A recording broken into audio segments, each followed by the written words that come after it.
قربانی کرنا کوئی ضروری تو نہیں. اب آپ دیکھیں کہ 5 لاکھ 4 لاکھ لگا کے اچھا بیل لے کے آپ ذبح کریں گے, فلاں کی بیٹی بیٹھی ہے, آپ اس کو جہیز لے کے دے دیں اور اس کی شادی کر دیں.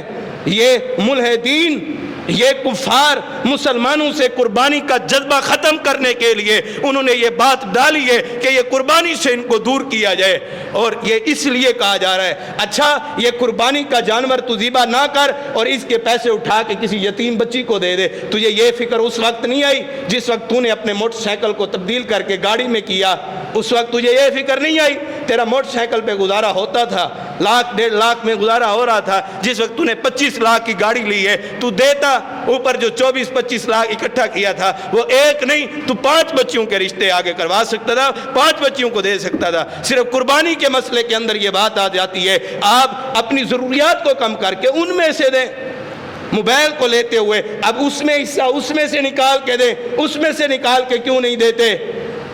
شہریں کرنے کے لیے مری کے اندر جا رہے ہیں, ناران اور قاغان کے اندر جا رہے ہیں, وہاں پہ ایک دن کا کمرے کا کرایہ 30-35 ہزار بھر رہے. اب اس پیسے کو آپ ادھر نہ لگائیں, اس کو آپ یتیم بچیوں کو دیں, یہ کیوں نہیں دیتے؟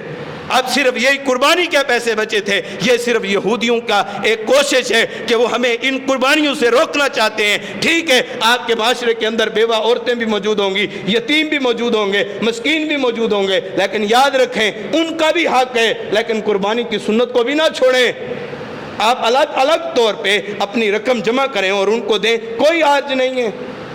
موٹر سائیکل پہ گزارا ہو رہا تھا, گاڑی لے لیے, موٹر سائیکل کو بیچ کے دے دیں. ٹرانسپورٹ چلتی نہیں, رکشے چلتے نہیں, جہاں پہ چلے جائیں, ضرورت تو پھر بھی پوری ہو رہی ہے. صرف قربانی کے لیے بات یاد آ گئی, باقی ضروریات کے لیے بات نہیں یاد آئی. 10-10 15-15 ہزار روپے دوستوں کو بلا کے دعوت کھلا دی, ان کو کھلانے سے اچھا کسی کو دے دیتا اور یہ قربانی کی سنت کو نہ چھوڑتا. قربانی کی سنت کو چھوڑ کے پیسہ عیاشی کے اندر, فحاشی کے اندر, نافرمانی کے اندر گزار دیے. اور بندہ یہ پوچھے قربانی کیے, حالات ٹھیک نہیں ہیں, بھلا بندہ یہ پوچھے سیر کیڑے کیڑے علاقے دی کیتی ودی شہر واسطے سی ہر سال گرمی نہ شوق تھی نے تے مری اچ مانتے, ناران قاغان اچ مانتے, کوئی ڈیوار رہے انو. اچھا ادھر آپ گزار کے آ رہے ہیں, ادھر کیا کرنے کے لیے جا رہے ہیں؟ فحاشی بھی, عریانی بھی, مال کا ضیاع بھی, اور اپنی جوانی بھی تباہ, اپنا مال بھی تباہ, اپنی زندگی بھی تباہ. اگر وہی مال سیو کر کے آپ کسی یتیم کو دیں گے, بیوہ کو دیں گے, آپ کے لیے صدقہ جاریہ ہوگا. اور بعض بندے کہتے ہیں یار دیکھ 12 لاکھ روپیہ لا کے جو حج تے ونجے ہنے کنے چنگا نہیں کہ کوئی کاروبار کر کے جڑے پیسے آویں اللہ دے رستے دیتی رہیں. کیوں؟